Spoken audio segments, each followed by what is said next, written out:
ready to be encouraged and equipped for the authentic life of victory God has prepared for you.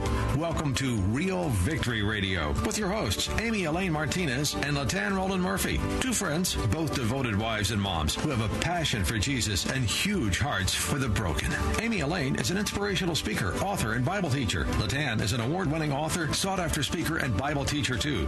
Get ready for some real talk about real life and answers to how you can be courageous and live in victory. Now here's your hosts, Elaine and Latan. Hey friends, welcome to Real Victory Radio. Thanks for joining us for the show today. I have a special guest. My co-host, Latan Roland Murphy, is doing a writing conference, so she's not in the studio with me today, but I do have a special guest for us today, and my name is Elaine Martinez, and I'm so glad that you joined us for Real Victory Radio today. Real Victory Radio is all about getting real, ready, and equipped for an authentic life of real victory, and we're going to hear an exciting story today about how you can trust God and how you can believe in Him, and we're going to jump right in. My show today is going to have a very special guest. We have Jeffrey Moore with us, and he has written a book called We Believed. And we're going to talk about it, and you're going to love it. Jeffrey Moore is a son, a husband, a father, a minister, an author, and a treasure hunter. He and his wife, Christine, reside in Aurora, Colorado, USA, right here, with their 5 incredible children. He loves spending time with his family, preferably on a Caribbean beach when possible. Me too. That's my favorite place. He also craves Mexican food. Okay, I like him even more now. Jeffrey and Christine are also co-founders of Set Sail Ministries. He loves sharing his experiences and learning on sonship, healing, and adoption. You can contact him at WeBelievedBook.com, and we'll repeat that and have it in the show notes too. WeBelievedBook.com. Welcome to the show, Jeffrey. Thank you so much, Amy. It's a pleasure to be here. Well, we're excited to have you. And, you know, every guest on this show, we're just going to come out of the gates with this. Every guest on Real Victory Radio gets to answer this one question. Where in your life have you experienced the most victory? That's a great question. I think for me, it's in this concept of pursuing the promises of God for a long time. You know, the story that you're going to hear about today that we're going to talk about is one that took 10 years from when God first told us, gave us this call to adoption until it was actually worked out and we actually adopted children. And there was a lot of parts along the way that we had to try to figure out, you know, what's going on here. I like to kind of think about God giving us like puzzle pieces. But sometimes we don't see the box lid. And so we get all these puzzle pieces and we have to put them on the table in front of us. And sometimes we try to connect them together and maybe they don't fit together. We have to take them back apart. But there's all these puzzle pieces. And I think that sometimes people give up too quickly. They get 2 or 3 puzzle pieces and they say, I don't know what this looks like. I don't know what the picture is. I don't know what God's doing in my life. I'm just going to, I don't know. I'm going to put it in the drawer somewhere. But I have found that, you know, God is so faithful. And if you just keep collecting those puzzle pieces and keep putting them on the table and just trusting that at the right time, He's going to show you what the picture really looks like, that it is amazing. And that is the way, like Hebrews talks about, through faith and patience to inherit the promises of God. And that is an area I really feel like that I've found a lot of victory in my life. Victory in perseverance. Wow. That's a hard one. That's a hard one.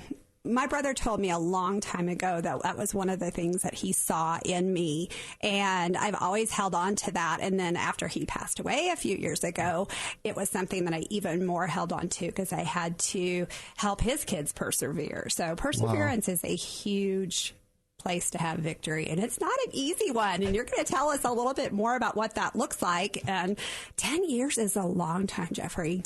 It is, you know.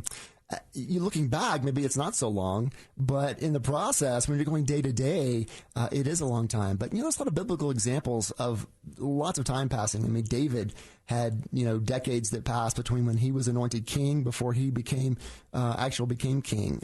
Abraham had to wait for Isaac.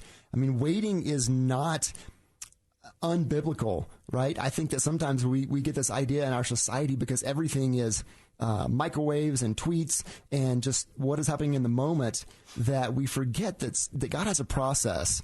And many times it's that process and it's the character that he's developing in us through that process that's really as important to him as the end of the journey. I think that is so true. I think I wrote a blog one time that said that the journey is as important as the destination. Yes, it's totally the agree. process of getting there. And you and your wife did that along the way during this entire long process of getting to a fulfilled dream that you had. And I want to talk a little bit about that. And I think a question to ask you to get us going in that direction would be that in your book, you talk a lot about hearing from God.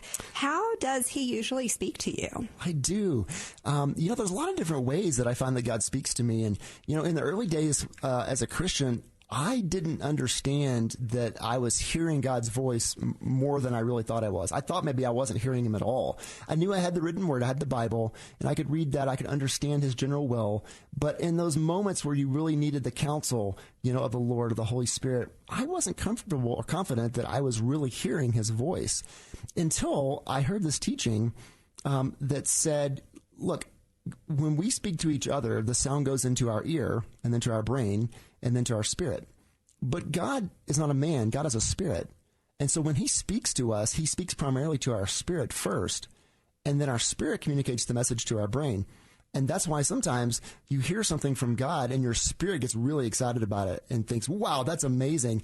And then all of a sudden your brain goes, oh no, how am I going to do that? All the questions start coming up, right? Yeah. And, so that is one way that God speaks to us, is just speaking to our spirit inside of us first. And another way is through dreams and visions. And I've always had dreams. I don't have them all the time or every night.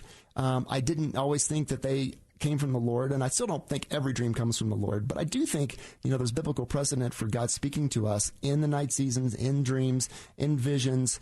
And in fact, it was a vision that led us into this journey that we began.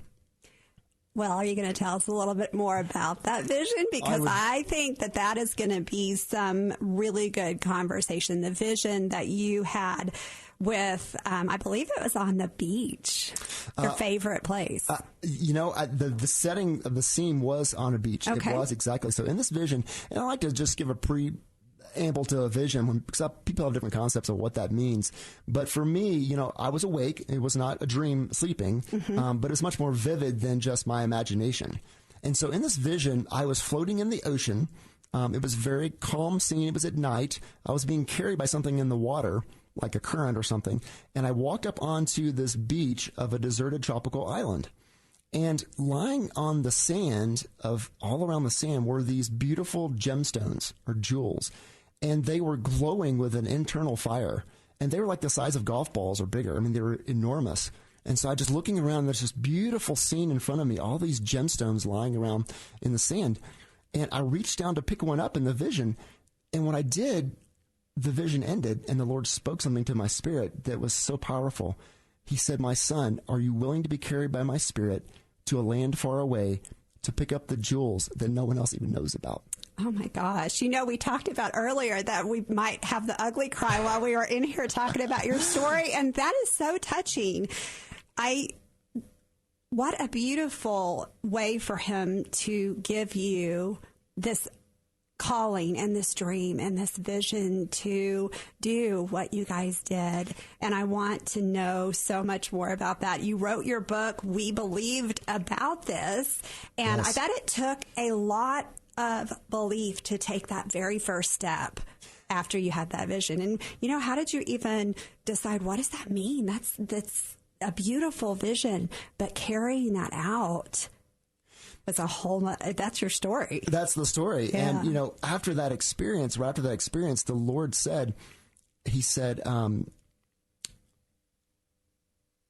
I'm thinking back, I'm envisioning the vision at this moment, and so he kind of pulled back the curtain of heaven a little bit and just gave me this glimpse of our future. Mm-hmm. And he really told me that those jewels on the beach represented children, that we were to go to another place, another land, another culture, and adopt those children and bring them into our family.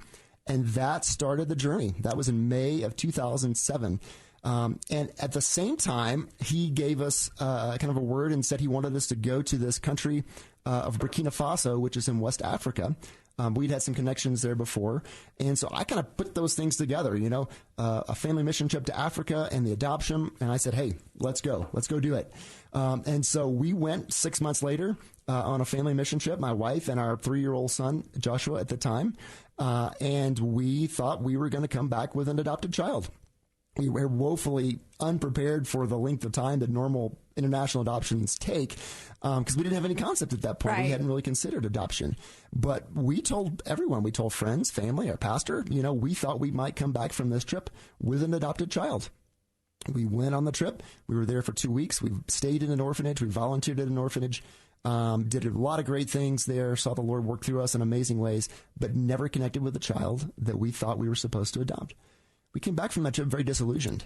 I was going to say that could be really devastating. And I know that a lot of times when things like that happen, when God doesn't work the way that we think he's going to, we have this sense of feeling defeated. Like, we didn't measure up. Maybe we didn't do it right. Maybe we didn't go to the right place or hear him correctly. How did you manage to walk through the disillusionment and the defeat when you came back? And then, that was early in the game. It was. Oh, yeah, that was the first year. I'm glad you said that because I felt the same way. All the questions, did I miss it? Did I not hear God correctly? What happened? And so it took some time to process that and be willing to go back and listen to the Lord. I've always been a journaler, so I write things down, especially things that I believe that God is telling me. I write those in a journal. I don't do it every day. I don't just write my story every day, but when I feel like something's important, I write it down. So I got to a season where I said, I've got to figure this out. Did we miss it? What's going on? So I went back to the journal and started just reading through those things again, the vision and a number of other things, confirmations that God had given us, and just praying over those and just taking time to let the Lord speak to me. And I felt like in the moment that God said, you haven't missed it. It's still in front of you. Of course, at that point, it was still 9 years in front of us, and so. Yeah, but had you known that, you would have been like, I'm out. Exactly. Yeah, you wouldn't have wanted to persevere like that long. I wouldn't have. No. I wouldn't Isn't have. that sweet how he does that, how he so graciously allows us to not really see the whole picture? We spend our whole lives wanting to know everything and to know the next step and to see the whole picture. But it's God's grace that doesn't show us everything all at one time because our minds couldn't handle it. You're exactly right. I totally agree. If we knew the pain, the trials, the difficulties that we were going to face, it would make it very difficult. We would just want to close up and not do any of it. But God knows that he is going to equip us and provide for us for the things he calls us to. He knows that he's going to be with us no matter what challenges we face or obstacles we have to overcome, that he is going to be walking right with us, in that process. And that's really the most important part. It really is. And when we know that, I think there's a confidence that not only a hope, but a confidence that we can derive from knowing that he is with us. And it's like that. I think in your bio, it says that you're a treasure hunter. And when we are hunting for treasure, we've got to be willing to dig in and get to the good stuff with him. That's true. And I think that is one of the places where we can remember where he's shown up for us in the past and get the confidence and the hope that we need to press on to go to the next thing. Yeah, that remembering is really, really important. We all have times in our life where we've seen God do amazing things. We've seen him do miracles. We've seen him give us answers, to prayers. And sometimes we have to go back to those things to remind ourselves that God hasn't changed. He's always good. He's always for us. He always knows what's happening and he's in control. And just remembering that is powerful. And I think that's why, for me, journaling has been so important. But just being able to go back, into other seasons of my life and just recall the goodness of God in those seasons. Jeffrey, it is so important to write stuff down. And I love that you wrote it down in a book for us. And we'll talk more about where you can find that later. But what is the one thing today that you really want the listeners to know about your story or about what's going on even today with your story? what's that one thing that you really want us to walk away from this short 26 minutes from with? Well, that's easy. It's God's faithfulness. It really is. You know, over those 10 years of our journey, between when God first told us about adoption to when we actually went to Peru to adopt the 4 kids that we adopted, there were a lot of things that God told us. You know, there were dreams that we mentioned, you know, the vision. There were other things that just as I would read the word that God would quietly give, you know, that assurance in my spirit. There were prophetic words that other people gave to us at different times. And I wrote all those things down. We had 15 pages of typed things like that about the adoption journey over those 10 years. Wow. And Amy, I can tell you that not a one of those things failed to come true. Everything that God said came true. So we can really learn from your story to believe. Yes. To believe what God says, believe in his faithfulness. And I would add, maybe just as important is believe even when you don't understand, you know, to be able to say to the Lord. I mean, Mary had that experience, right? When the angel came and said, you know, you're going to have the Messiah, you're going to have Jesus. And she said, I don't know how that's going to happen, but let it be so. And I think that's such a powerful way that we can approach God and his promises in our life, is to say, even, you know, sometimes God does make it very clear, but other times it's a little bit more hidden, maybe for a season. And to be able to say, Lord, I don't understand the full picture. I don't know everything you're doing here, but let it be so. I have a verse on my phone, and it's my screensaver, and it's, I believe, John 13:7. I'm going to have to look it up, but it says, you don't understand what I'm doing right now, but one day you will. And I am clinging to that in reference to my prodigal. That's powerful. You know, I have to believe that I can't see what's going on right now. You couldn't see what's going on right now. And maybe you, as the listener today, can't see what's going on in the middle of your situation. But there is hope. Yes. And we can count on him because he is faithful. And one day, maybe not this side of heaven, but one day we'll be able to see where his fingerprints were on every bit of our story. Yeah. That's so encouraging. Yeah. That's a great word. You know, my great-grandmother used to make quilts. And I would go over to her house sometimes when I was growing up. And when you make a quilt, you quilt it from the back. Right. And so the part that you see is very chaotic. It's just all these strings and colors and pieces and everything. And you kind of wonder, what is this? You know, how's this going to look when it's done? But then when the quilt is turned over and you see it from the front and everything is in place, everything is beautiful, you realize, wow, okay, you know, these two sides are related. It's the same quilt, you know, but it depends on which side you looked from. You know, which side you're seeing it from really makes a difference in your experience and in your journey, I think. I love how God does that. He takes all the stuff and he weaves it together, and he makes something so beautiful that we can't see when you're up close to the back side of it.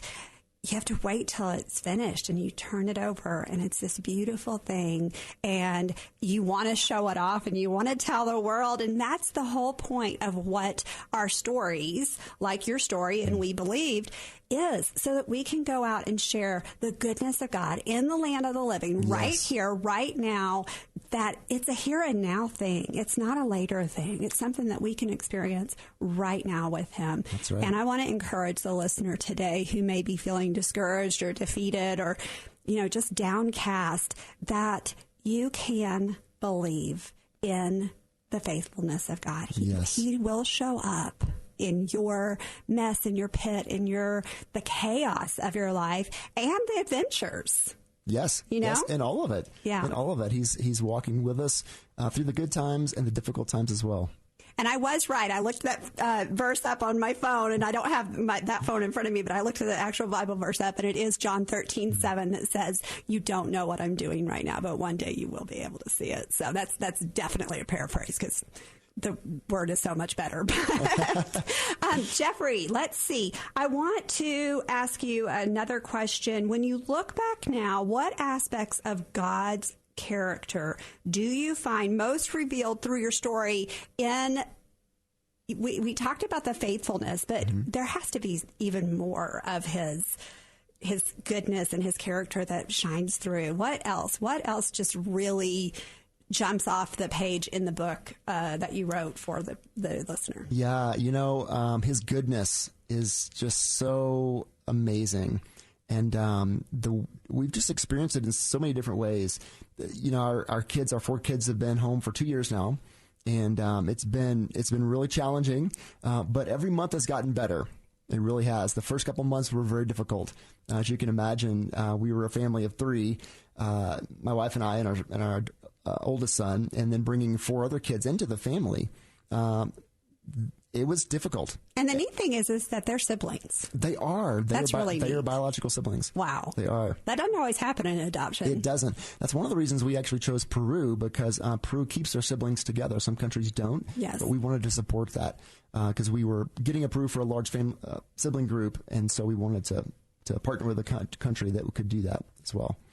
I bet that was exciting. You said you went to several different countries. Where are you finding opportunities to share your story with others?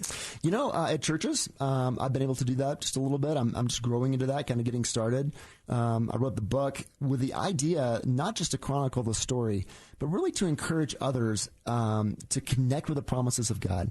I believe that everyone has promises from God. Sometimes there are those big dreams that are in the back of our mind that seem so big, we don't even want to tell anybody about them because we feel like if I tell somebody about that, they're going to think I'm crazy. They're going to say, well, you can't do that, but it's those big dreams that you have that God has given you. It could be adoption. It could be something totally different. It could be starting a business. It could be. And you know what? I want to say, we're getting ready to go into prayer because we're out of time already. I can't believe it. But your book is not just about the adoption process. I want people to know that this is not, it's a story of adoption, but there's so much more in there about the goodness and faithfulness of God that it applies to so many other areas of our lives. So I wanted to point that out. And Jeffrey, would you help pray out the show today? We've got about 3.5 minutes left. I would love to. I would love to have you pray over the listeners today, just whatever the Spirit's leading you. Thank you. All right. Let's pray. Father, thank you so much for your goodness, for your faithfulness.